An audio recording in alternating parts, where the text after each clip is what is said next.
तो आज के इस वीडियो में हम बिहार बोर्ड मैट्रिक के सेंटम परीक्षा 2020 के मैथमेटिक्स के देखेंगे ऑब्जेक्टिव क्वेश्चन को। तो चलिए वीडियो को शुरू करते हैं।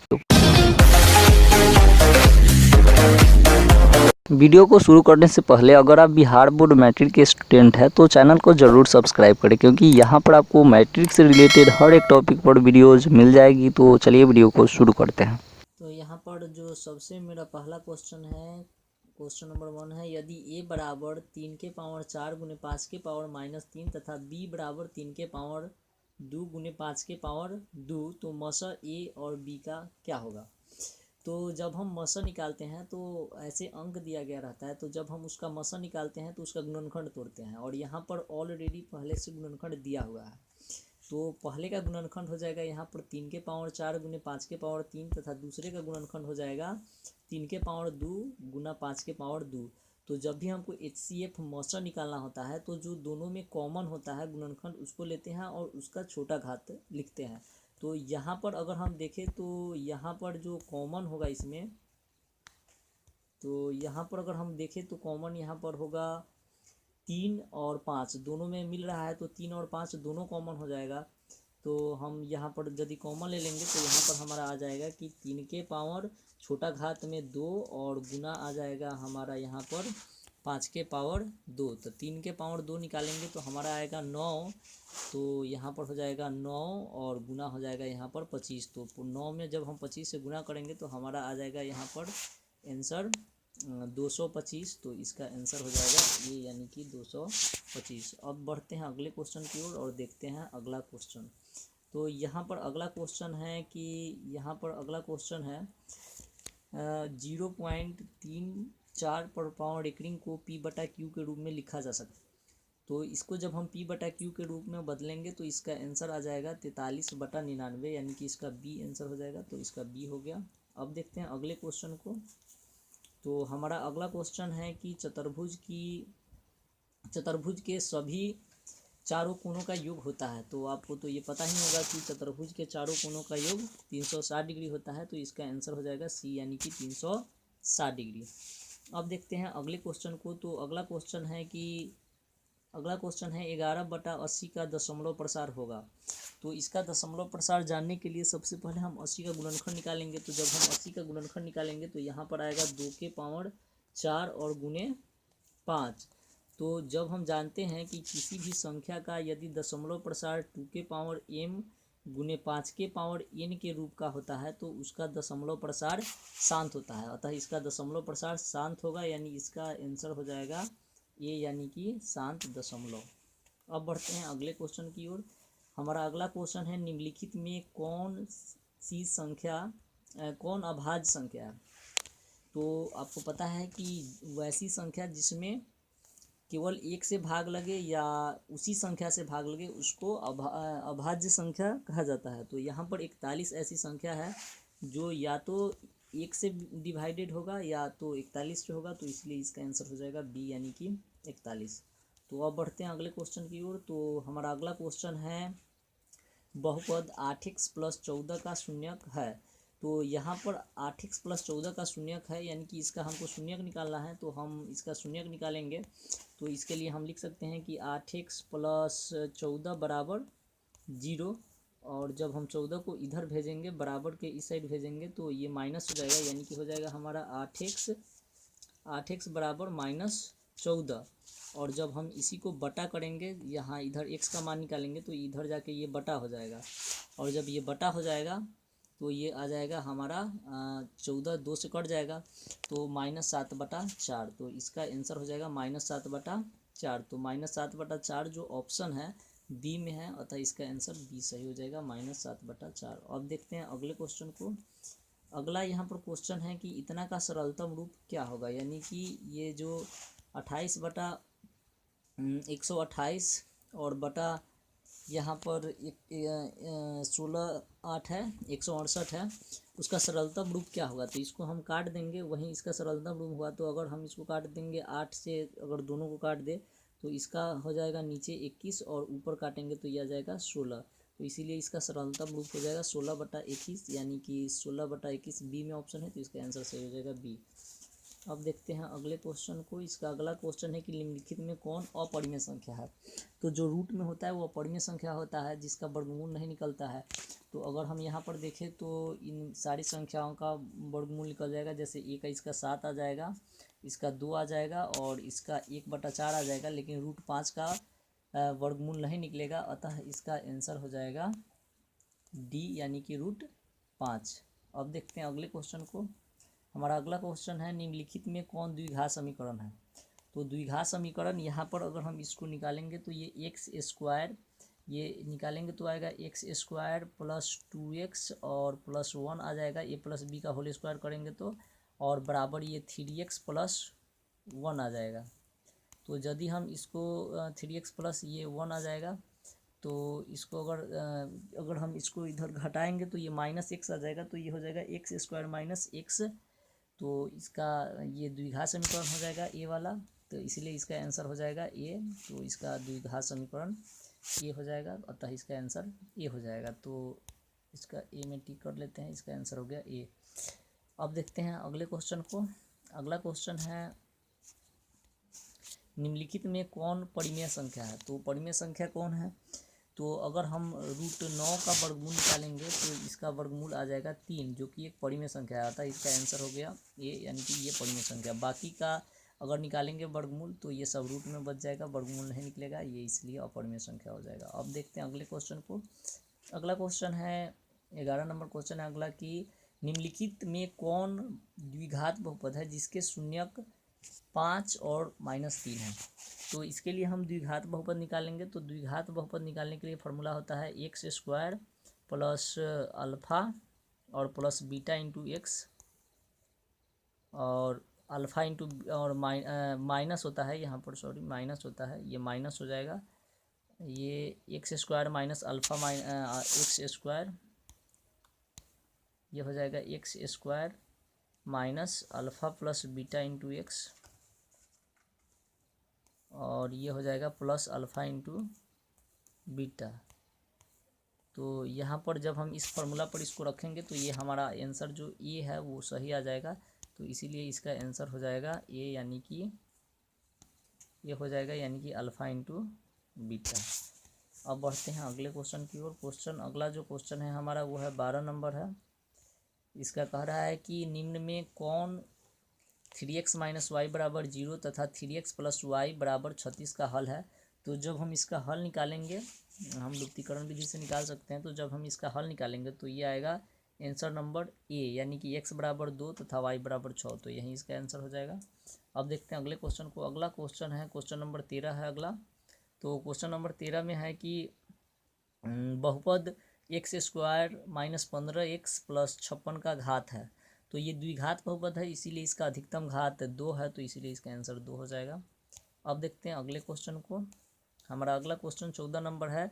यदि दो चरों में दो रैखिक समीकरणों के आलेख प्रतिच्छेदी रेखाएं हैं तो हलों की संख्या होगी। तो आप जानते हैं कि जब दो रेखाएं आपस में प्रतिच्छेद करती हैं तो उसका हल एक होता है, क्योंकि कोई भी ग्राफ जितना बिंदु पर कटता है उतना ही उसका हल होता है। तो यहाँ पर ये एक बिंदु पर कट रहा है, इसीलिए इसका एक हल होगा। तो इसीलिए इसका आंसर हो जाएगा ए, यानी कि सिर्फ एक हल। अब अगले क्वेश्चन की ओर बढ़ते हैं। अब हमारा अगला क्वेश्चन है यहाँ पर क्वेश्चन नंबर 15 है। त्रिघात बहुपद x³ minus 3x square plus x plus 1 के शून्यकों का योग है। तो शून्यकों का योग बराबर यहाँ पर होता है अल्फ़ा प्लस बीटा। यहाँ पर होता है कि यहाँ पर फॉर्मूला होता है इसका योग निकालने के लिए कि alpha plus beta plus gamma बराबर होता है माइनस बी बटा ए। तो यहाँ पर माइनस बी बटा ए होता है। तो यदि हम इसका निकालेंगे तो -3। तो अगर हम माइनस बी बटा ए करेंगे तो -3 हो जाएगा, माइनस -3 हो जाएगा और बटा 1 हो जाएगा। तो यहाँ पर +3 आ जाएगा, अतः इसका आंसर हो जाएगा बी, यानी कि +3। तो अब बढ़ते हैं अगले क्वेश्चन की ओर। अगला क्वेश्चन है समानांतर श्रेणी 1/3, 5/3, 9/3 का सार्वअंतर होगा। तो जब हमको सार्वअंतर निकालना होता है तो हम क्या करते हैं कि दूसरे पद में से पहले पद को घटा देते हैं। तो यहाँ पर हम क्या करेंगे कि 5/3 में से 1/3 को घटा लेंगे। तो दोनों का जब हम एलसीएम लेंगे तो यहाँ पर एलसीएम 3 ही आएगा, और यहाँ पर जब 3 आएगा तो ये 5 घटाओ 1 हो जाएगा। तो हम जब इसको निकालेंगे तो ये हमारा 4/3 आ जाएगा। तो इस तरह से ये इसका जो आंसर होगा 4/3 होगा। तो यहाँ पर अगर हम देखें तो यहाँ पर ऑप्शन सी में 4/3 है, अतः इसका आंसर सी हो जाएगा, यानी 4/3। अब देखते हैं अगले क्वेश्चन को। अगला क्वेश्चन 17 नंबर है कि अगला क्वेश्चन है, अगला क्वेश्चन 17 नंबर है, यदि ax² + bx + c = 0 के मूल समान हो तो निम्नलिखित में कौन सत्य है। तो यहाँ पर हमको फार्मूला पता है कि एक मूल समान हो तो निम्नलिखित में कौन सत्य है। तो मूल समान होता है कब, जब b² - 4ac = 0 होता है। तो b² - 4ac बराबर जब 0 होगा तो यहाँ पर जब हम अगर हम इस -4ac को अगर उधर भेजें तो ये प्लस में आ जाएगा, यानी कि हमारा हो जाएगा b² = 4ac। तो ये जो ऑप्शन है वह हमको ये में देखने को मिल रहा है, इसीलिए इसका आंसर सही हो जाएगा ए, यानी कि b² = 4ac। अब देखते हैं अगले क्वेश्चन को। अगला क्वेश्चन है, सभी वर्ग होते हैं। तो आप अगर पढ़े होंगे तो आपको पता होगा कि सभी वर्ग समरूप होते हैं, तो इसका आंसर ए हो जाएगा। अब देखते हैं अगले क्वेश्चन को। अगला क्वेश्चन 19 नंबर है। 19 नंबर जो क्वेश्चन है, द्विघात समीकरण ax² + bx + c = 0 तथा a is not equal to 0 का मूल होता है। तो मूल क्या होता है, तो आपको पता होगा फार्मूला कि x बराबर -b और ±√b² - 4ac/2a होता है। तो इसीलिए इसका आंसर हो जाएगा ए, यानी कि b -b plus -√b² - 4ac/2a। अब देखते हैं अगले क्वेश्चन को। त्रिभुज PQR में QR को इस बिंदु तक बढ़ाया गया है। तो पहले हम एक त्रिभुज बना लेते हैं PQR। तो ये PQR हम त्रिभुज बना लेते हैं। तो ये P और ये Q और ये R। अब इसमें क्या है कि ये जो है सो इसको QR जो भुजा है उसको इस तक बढ़ाया गया, यानी इस भुजा को इस तक बढ़ाया गया है, ठीक है। अब कह रहा है कि कोण जो PQRS, कोण PRS का जो मान है, PRS का मान है, यानी कि ये वाला जो कोण है PRS, उसका मान 100 डिग्री दिया हुआ है। तो ये 100 डिग्री हो गया। अब कह रहा है कि जो PQR है 70 डिग्री है। PQR यानी कि ये वाला जो कोण है वो कितना है, 70 डिग्री। तो 70 डिग्री हो गया। तो अब मान निकालना है। तो पूछ रहा है कि QPR यानी कि ये वाला कोण कितना डिग्री का होगा। तो आपको पता होगा कि ये जो दो कोणों का योग होता है वो बहिष कोण के योग के बराबर होता है। तो इसीलिए अगर हमको P वाला कोण निकालना है तो हम 100 में से 70 को घटा लेंगे तो हमको इसका मान आ जाएगा। तो यहाँ पर अगर हम 100 में से 70 को घटा ले रहे हैं तो हमारे पास 30 प्राप्त हो रहा है, अतः इसका जो आंसर होगा वो 30 होगा। तो हमको जब टिक आउट करना होगा तो यहाँ पर हम इसको ए को टिक आउट कर लेंगे, यानी कि इसका जो 20 का आंसर सही है वो ए है, यानी 30 डिग्री। अब देखते हैं आगे के क्वेश्चन को। अगला क्वेश्चन है, समानांतर श्रेणी 7, 5, 7, 9, 11 का 25वां पद होगा। तो इसका 25वां पद निकालना है। तो an के फार्मूला से इसको निकाल लेंगे। an बराबर a जोड़ n माइनस 1 इंटू डी। तो इसके फार्मूला से निकाल लेंगे मान। तो अगर हम इसका मान अगर निकाल रहे हैं इस फार्मूला से तो हमारा आ जाएगा 53, यानी कि इसका आंसर सही हो जाएगा बी, जो आप निकाल के देख सकते हैं। अब बढ़ते हैं आगे की ओर। तो अगला क्वेश्चन है, आगे का जो क्वेश्चन है वो है कि बिंदु 8,0 स्थित है। तो बिंदु 8,0 जो है सो ये स्थित होगा x अक्ष पर। तो इसका x अक्ष आंसर हो गया। अब बढ़ते हैं अगले क्वेश्चन की ओर। तो अगला क्वेश्चन है, समानांतर श्रेणी 21, 18, -15 का कौन सा पद 0 है। तो जब हम इसको हल करेंगे तो इसमें हमारा आएगा 8वां पद। तो ये आंसर हो गया हमारा 8वां पद। आगे देखते हैं। अगला क्वेश्चन है, निम्न में कौन समानांतर श्रेणी में नहीं है। तो समानांतर श्रेणी में वो नहीं होता है जिसका क्रमागत दो पदों का अंतर समान नहीं होता है। तो अगर हम इसका अंतर देखें तो ये सेम अंतराल पर है, जैसे इसमें एक एक बढ़ रहा है। तो अब देखते हैं अगले क्वेश्चन को। क्वेश्चन नंबर 26 है, त्रिभुज ABC जिसके शीर्ष A -2, बी 5, -4 और सी 6, 10 है तो है तो केंद्र का निर्देशांक है। तो केंद्र का निर्देशांक बराबर फॉर्मूला होता है x1 जोड़ x2 जोड़ x3 और बटा 3। तो यहाँ पर अगर हम निकालेंगे x2 जोड़ x1 जोड़ x3 बटा 3 तो यहाँ पर हमारा पहला आएगा पहला हमारा 3, यानी कि अगर हम x1 जोड़ x2 बटा 3 करेंगे तो यहाँ पर हमारा आ जाएगा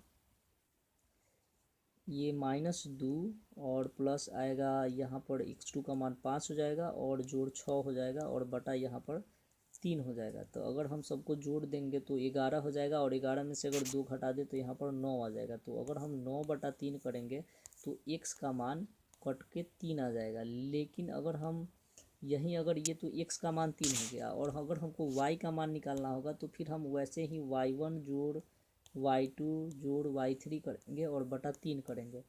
तो हम अगर यहाँ पर y1 जोड़ y2 जोड़ y3 बटा 3 करें तो यहाँ पर हमारा आएगा,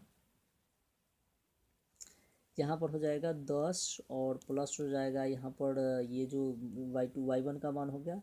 अब उसी तरह से ये y2 का मान हो गया यानी -4 और फिर हम प्लस करेंगे यहाँ पर y3 का मान। तो यहाँ पर y3 का मान 10 है तो ये 10 हो गया और प्लस ये सबको जोड़ देंगे और बटा 3 करेंगे।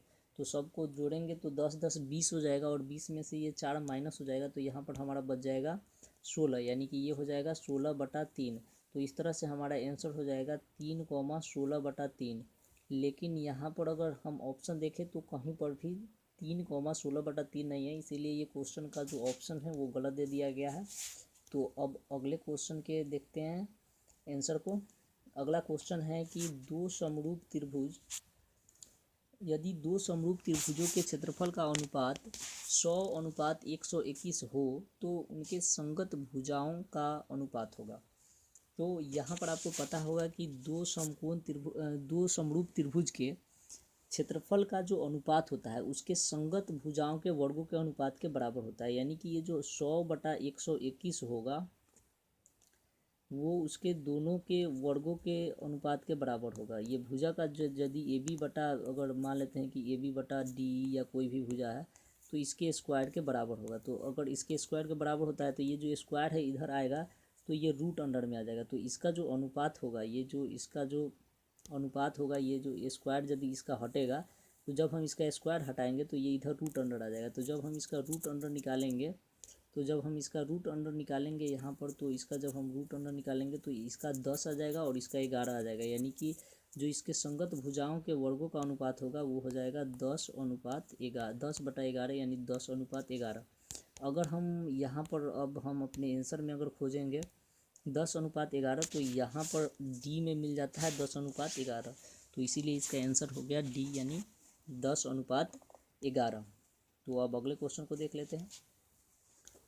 तो अगला क्वेश्चन यहाँ पर 28 नंबर है। कह रहा है कि बिंदुओं 4,0 और 5,1 के बीच की दूरी है। तो दूरी निकालना है यहाँ पर, तो दूरी सूत्र से निकाल सकते हैं। तो दूरी सूत्र में क्या होता है, दूरी बराबर होता है रूट अंडर x2 घटाओ x1 के स्क्वायर और y1 घटाओ y2 के स्क्वायर। तो यहाँ पर 5 घटाओ 1 के स्क्वायर हो जाएगा और जोड़ फिर हो जाएगा यहाँ पर y2 का मान देख लेते हैं कि कितना है। तो 0 घटाओ 1 का स्क्वायर। तो इस तरह से हो जाएगा हमारा रूट अंडर, अगर घटा के ले आएंगे तो 1 के स्क्वायर और जोड़ यहाँ पर भी हो जाएगा -1 के स्क्वायर, यानी कि दोनों का मान आ जाएगा रूट अंडर 1 जोड़ 1 यानी कि रूट अंडर 2। तो इस तरह से इसका आंसर 2 हो जाएगा। तो जो रूट 2 है वो ऑप्शन बी में है, तो इसीलिए इसका सही आंसर बी हो जाएगा। अब देखते हैं अगले क्वेश्चन को। तो यहाँ पर अगला क्वेश्चन है कि दो समकोणिक त्रिभुजों में, यहाँ पर है कि दो समकोणिक त्रिभुजों में उनकी संगत भुजाओं का अनुपात सदैव समान रहता है। किसने कहा? तो ये थेल्स ने कहा था। थेल्स प्रमेय से दो समकोणिक त्रिभुजों में उनकी संगत भुजाओं का अनुपात सदैव समान रहता है। तो अतः इसका आंसर ए हो जाएगा। तो 29 का आंसर हो गया ए। तो अब अगले क्वेश्चन को देखते हैं। अगला क्वेश्चन है 30 नंबर क्वेश्चन है कि मूल बिंदु का नियामक है। तो मूल बिंदु का नियामक आपको भी पता होगा कि 0,0 होता है। जो x अक्ष होता है, अगर कोई x अक्ष है और y अक्ष है तो जो इसका मूल बिंदु होता है यहाँ पर होता है और उसका निर्देशांक 0,0 होता है, इसीलिए इसका निर्देशांक हो गया 0,0। अब अगले क्वेश्चन को देखते हैं। अगला क्वेश्चन 31 नंबर है। यहाँ पर क्वेश्चन है कि त्रिभुज पी क्यू आर में पी क्यू बराबर 6 सेंटीमीटर है और क्यू आर बराबर 12 सेंटीमीटर है और आर पी बराबर 6√3 सेंटीमीटर है, तो कोण पी का मान होगा। तो यहाँ पर जब हम इसको सुलभ करके निकालेंगे तो इसका जो मान होगा इसका मान होगा वो होगा 45 डिग्री। अब देखते हैं अगले क्वेश्चन को।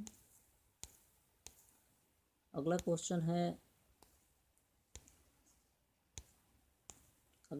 है यदि बिंदुओं a-3, और b 1,0a+4 हो तो 4 को मिलाने वाली रेखाखंड का मध्य बिंदु q -1,1 हो तो a का मान होगा। तो a का मान निकालना है और मध्य बिंदु का निर्देशांक दिया है। तो यहाँ पर जो y बराबर होता है, जो मध्य बिंदु का निर्देशांक y बराबर होता है, वो पता होगा आपको कि y1 जोड़ y2/2 होता है। तो इसी फॉर्मूला से इसको निकालेंगे। तो अगर हम इसके अगले स्टेप को देखेंगे तो यहाँ पर जो y1 का मान है वो a है और y2 का जो मान है वो 4 + a है। तो हम इस तरह से अगर लिखेंगे और यहाँ पर y का मान जो है सो 1 है, तो इस तरह से 1 बराबर हमारा हो जाएगा यहाँ पर 1 बराबर हो जाएगा y1 जोड़ y2 यानी a जोड़ a, यहाँ पर हमारा हो जाएगा a + a जोड़ 4 और बटा 2, और हम तिरछा तिरछी गुना करेंगे तो इधर जाके बराबर 2 हो जाएगा, या इसको अगर हम जोड़ देंगे तो ये हमारा 2 बराबर हो जाएगा तिरछा तिरछी गुना करने पर 2a जोड़ 4। तो इसको इधर भेजेंगे और माइनस हो जाएगा, तो ये माइनस जब 2 हो जाएगा तो अब इसको इधर भेजेंगे तो ये आके -4 हो जाएगा। तो इस तरह से हमारा हो जाएगा 2a बराबर हो जाएगा, यहाँ पर 2a बराबर हो जाएगा 2। तो अब हम a का मान निकालेंगे तो ये 2/2 हो जाएगा। तो जब 2/2 हो जाएगा तो ये कट जाएगा 1 से, तो यहाँ पर इसका आंसर हो जाएगा 1। तो एक जो ऑप्शन है वो डी में है, इसलिए इसका आंसर डी सही हो गया।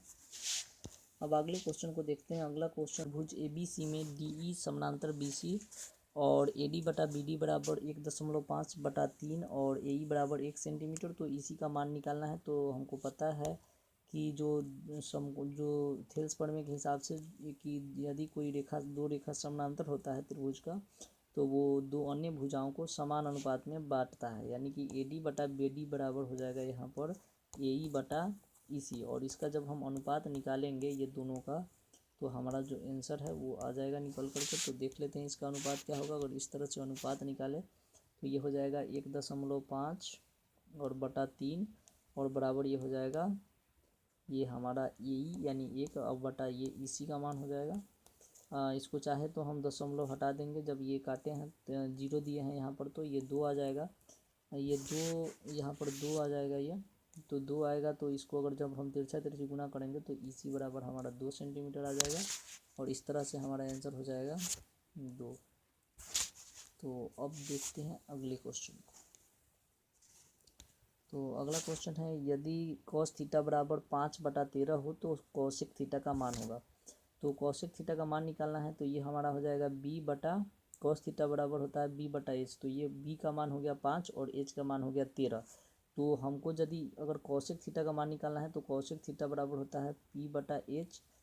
तो यहाँ पर हमारा h का मान तो सेम 13 रहेगा बटा में, तो ये 13 रहेगा, और cosec थीटा है तो ये उल्टा होगा, यानी h/ये p होगा। तो हमको 13 ऊपर चला जाएगा और नीचे p का मान आ जाएगा। तो p का मान निकालेंगे तो ये 12 आएगा, तो ये 12 हो जाएगा। तो 13/12, तो यहाँ पर ऑप्शन 13/12 है, ए में है, तो इसीलिए इसका आंसर ए सही हो जाएगा। अब अगला क्वेश्चन है यहाँ पर। अब क्वेश्चन है कि यदि एक 12 मीटर ऊंचे खंभे की छाया पृथ्वी पर 4√3 मीटर लंबी है तो सूर्य का उन्नयन कोण है। तो सूर्य का उन्नयन कोण निकालेंगे तो यहाँ पर tan थीटा बराबर हो जाएगा, और हम सूर्य का उन्नयन कोण निकालते हैं तो tan थीटा बराबर ये √3 आ जाएगा। तो tan जो √3 मान होता है वो 60 डिग्री का होता है, इसीलिए इसका आंसर हो जाएगा बी, यानी कि 60 डिग्री। अब अगले क्वेश्चन को देखते हैं। अगला क्वेश्चन है कि 1 + tan स्क्वायर थीटा बराबर है। तो यहाँ पर 1 + tan स्क्वायर थीटा बराबर होता है सेक स्क्वायर थीटा के, तो इसका आंसर हो जाएगा बी। अगला क्वेश्चन, त्रिज्या वाले वृत्त के लिए थीटा कोण वाले त्रिज्यखंड के चाप की लंबाई है। तो चाप की लंबाई बराबर फॉर्मूला होता है कि थीटा बटा 360 गुने 2πr, तो इसका आंसर बी सही हो जाएगा। अब अगले क्वेश्चन को देख लेते हैं। तो यहाँ पर हमारा अगला क्वेश्चन है यहाँ पर इधर देख लेते हैं। तो यदि एक वृत्त का परिमाप और क्षेत्रफल संख्यात्मक रूप से बराबर है तो उस वृत्त की त्रिज्या होगी। तो यानी कि इसका जो परिमाप यानी कि जो ये 2πr का मान है ये बराबर है उसके πr स्क्वायर के मान के। तो यहाँ पर पाई से पाई कट जाएगा और एक आर से यहाँ पर 1 आर कट जाएगा, तो एक आर बच जाएगा, यानी आर बराबर 2 बच जाएगा। तो यहाँ पर संख्यात्मक रूप से जो मान होगा 2 इकाई हो जाएगा, तो इसका आंसर हो जाएगा डी। अब देखते हैं अगले क्वेश्चन को। अगला क्वेश्चन है क्वेश्चन नंबर 39 है। यहाँ पर है कि यदि ए बराबर 30 डिग्री तो साइन ए गुणे कॉस ए के बराबर होगा। तो जब हम दोनों को गुना करेंगे तो एक दूसरे के विपरीत है, तो इसका मान 1 आ जाएगा, तो इसका आंसर हो जाएगा ए। अब देखते हैं अगले क्वेश्चन को। हमारा अगला क्वेश्चन है 39 नंबर है कि एक चक्कर में 14 सेंटीमीटर त्रिज्या के पहिए द्वारा तय की गई दूरी। तो जो चक्का का परिधि होगा वहीं उसके द्वारा तय की गई एक चक्कर में दूरी होगा। तो अतः इसका जब हम आंसर निकालेंगे तो आएगा 88। 2πr/h के फॉर्मूला से निकाल सकते हैं यहाँ पर, तो 2πr के फॉर्मूला से निकाल सकते हैं। तो 2πr के फॉर्मूला से जब निकालेंगे तो ये हमारा कट के और गुना करके ये 88 आएगा, तो इसका आंसर हम टिक कर लेते हैं, ये 88 यानी बी। अब देखते हैं अगले क्वेश्चन को। तो यहाँ पर अगला क्वेश्चन है सेक 90 डिग्री घटाओ ए बराबर क्या होगा। तो सेक 90 डिग्री घटाओ ए बराबर होता है कॉसेक के, तो यहाँ पर इसका आंसर सी हो जाएगा। अब देखते हैं अगले क्वेश्चन को। तो अगला क्वेश्चन है कि यदि शंकु की त्रिज्या r तथा तिर्यक ऊंचाई l हो तो वक्रवृत्त क्षेत्रफल होगा। तो आपको पता है कि वक्रवृत्त क्षेत्रफल का फॉर्मूला होता है πr/l, तो इसका आंसर सही हो गया बी। अब अगले क्वेश्चन को देखते हैं। तो हमारा अगला क्वेश्चन है निम्नलिखित में कौन 1/2 के बराबर है। तो आपको पता है कि साइन जो 45 डिग्री का मान होता है वो 1/2 होता है, इसलिए इसका आंसर सही हो जाएगा बी, यानी कि साइन 45 डिग्री। अब देखते हैं अगले क्वेश्चन को। तो अगला क्वेश्चन है दो बेलनों की त्रिज्याओं का अनुपात 2:3 है तो उनकी ऊंचाइयों का अनुपात होगा। तो इसके त्रिज्याओं का अनुपात दिया है और ऊंचाइयों का, तो उनके आयतनों का, तो आयतन बराबर होता है πr²h। तो इसके πr² का फॉर्मूला से निकालेंगे तो यहाँ पर हो जाएगा r का स्क्वायर हो जाएगा, यानी 2 दूना 4 3 12 आ जाएगा इसका आयतन पहले वाला का, और इसका आ जाएगा 3 3 9 दूनी 18। अब जब हम इसको कट कर देंगे तो ये आ जाएगा 6 दूनी 12 और 6 3 18, यानी 3/2 यानी कि 2:3। तो इसका आंसर होगा 2:3। तो अगर हम इसमें देखें तो 2:3 डी में ऑप्शन है, इसीलिए इसका आंसर सही हो गया डी। अब बढ़ते हैं अगले क्वेश्चन की ओर। तो हमारा अगला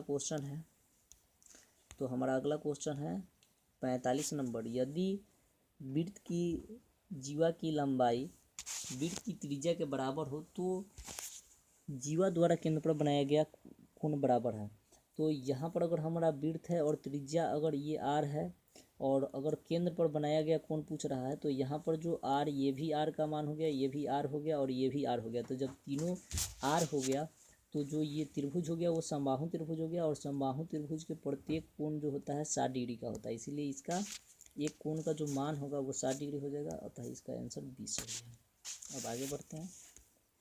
अगला क्वेश्चन है 46 नंबर। 46 नंबर में है जब दो सिक्के उछाले जाते हैं तो चित आने की प्रायिकता, तो जो टेल और टेल आने की जो घटना के अनुकूल परिणाम होगा वो 2 होगा और कुल संभव परिणाम 4 होगा, और जब हम इसको कट कर देंगे तो ये 2 आएगा, 1/2 आएगा, तो अतः इसका आंसर जो होगा 1/2 हो जाएगा। तो यहाँ पर जो सी नंबर ऑप्शन है उसमें 1/2 है, इसीलिए इसका आंसर 1/2 हो गया। अब अगले क्वेश्चन को देखते हैं। Question number 47। पी ए और पी बी वो केंद्र वाले वृत्त की स्पर्श रेखाएं हैं। जैसे मान लेते हैं कि ये वृत्त हो गया, तो यहाँ पर दो स्पर्श रेखा P, तो ये A है और ये B है, और ये P से स्पर्श रेखा है ये P से। तो ये पूछ रहा है कि केंद्र पर जो बनाया गया AOB कोण होगा, ये AOB कोण होगा वो कितना डिग्री होगा। यदि APB दिया हुआ है 30 डिग्री, तो जब ये 30 डिग्री है तो ये दोनों 60 डिग्री हो जाएगा। तो जब ये दोनों 60 डिग्री हो जाएगा तो यहाँ पर 90 डिग्री का होगा, तो ये 180 हो गया, तो ये दोनों का योग 180 होगा। तो जब ये 60 डिग्री हो जाएगा तो ये 120 डिग्री होगा। यहाँ पर 120 डिग्री कहीं पर ऑप्शन नहीं है, तो इसीलिए इसका आंसर डी सही हो जाएगा, इनमें से कोई नहीं। अब आगे बढ़ते हैं। तो अगला क्वेश्चन है कि यदि cos A बराबर sin A तो A का मान है। तो cos A और sin A 45 डिग्री के लिए बराबर होता है, तो इसका आंसर हो जाएगा ये। आगे देखते हैं। अगला क्वेश्चन है एक अर्धवृत्त का कोण होता है, तो एक अर्धवृत्त में बना कोण 90 डिग्री का होता है, तो इसका आंसर हो जाएगा बी। अब आगे बढ़ते हैं। अगला क्वेश्चन है कि 4 sin स्क्वायर थीटा जोड़ 4 cos स्क्वायर थीटा बराबर क्या होगा। तो हम दोनों में से अगर कॉमन ले ले 4 को, तो यहाँ पर बच जाएगा sin स्क्वायर थीटा जोड़ cos स्क्वायर थीटा। तो यहाँ पर sin स्क्वायर थीटा जोड़ cos स्क्वायर थीटा बराबर 1 होता है। तो यहाँ पर जब इसका मान 1 आ जाएगा तो ये 4 गुने 1 बराबर 4 आ जाएगा, अतः इसका आंसर हो जाएगा 4। तो अगर हम यहाँ पर देखें तो 4 ऑप्शन डी में है, तो इसका आंसर डी सही हो गया। अब आगे बढ़ते हैं। अगला क्वेश्चन है निम्न में कौन सी किसी घटना की प्रायिकता हो सकती है। तो किसी घटना का प्रायिकता जो होता है 0 से लेकर 1 के बीच होता है। तो यहाँ पर 0 से 1 के बीच में एक ही संख्या है जो 1 है, तो इसीलिए इसका आंसर ए हो जाएगा। अब आगे बढ़ते हैं। अगला क्वेश्चन है कि इसका बहुलक क्या है। तो बहुलक वही होता है जो सबसे अधिक बार आता है। तो इसमें अगर ध्यान दें तो यहाँ पर 6 जो अंक है वो सबसे ज़्यादा बार 3 बार आया है, तो इसीलिए इसका आंसर सी हो जाएगा 6। अब है अगला क्वेश्चन। अगला क्वेश्चन है यदि एक गोले की त्रिज्या 7 सेंटीमीटर हो तो इसका आयतन होगा। तो गोले की त्रिज्या दिया हुआ है, तो आयतन बराबर होता है 4/3 पाई आर क्यूब। तो उस फार्मूला से हम रख के निकाल के देखेंगे 4/3 पाई आर क्यूब के फार्मूला से, और जो आएगा वहीं इसका आंसर हो जाएगा। तो हम देख लेते हैं यहाँ पर 1 मिनट।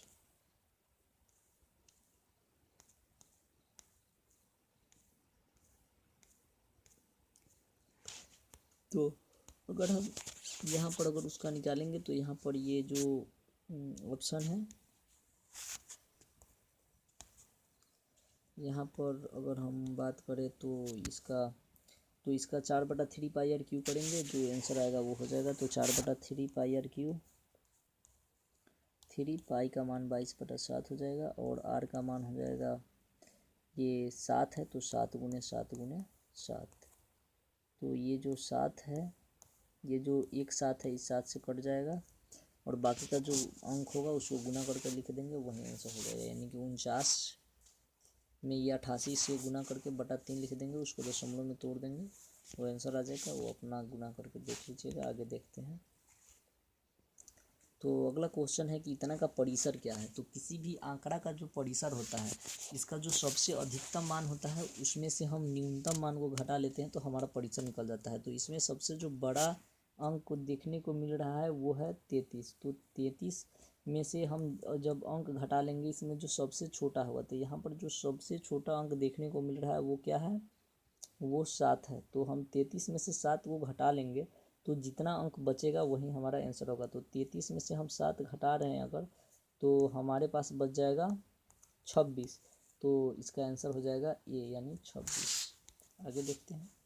तो अब 55 नंबर क्वेश्चन को देखते हैं। यदि एक बेलन के आधार का व्यास 28 सेंटीमीटर तथा इसकी ऊंचाई 20 सेंटीमीटर हो तो इसका वक्रपृष्ठ क्षेत्रफल होगा। तो वक्रपृष्ठ क्षेत्रफल से इसका हम निकाल लेंगे वक्रपृष्ठ।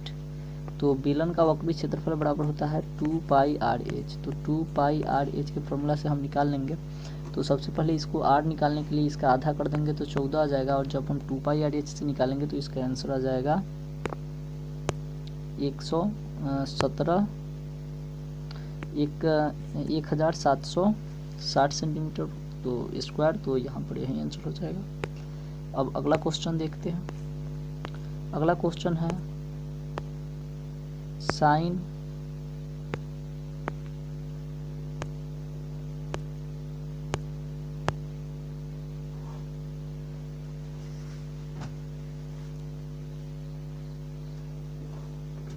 अगला क्वेश्चन है साइन 29 डिग्री बटा कॉस 61 डिग्री का मान होगा।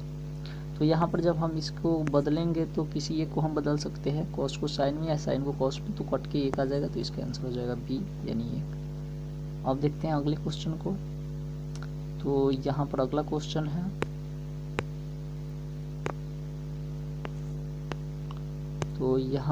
क्वेश्चन है निम्नलिखित में कौन आलेख द्वारा निर्धारित किया जा सकता है।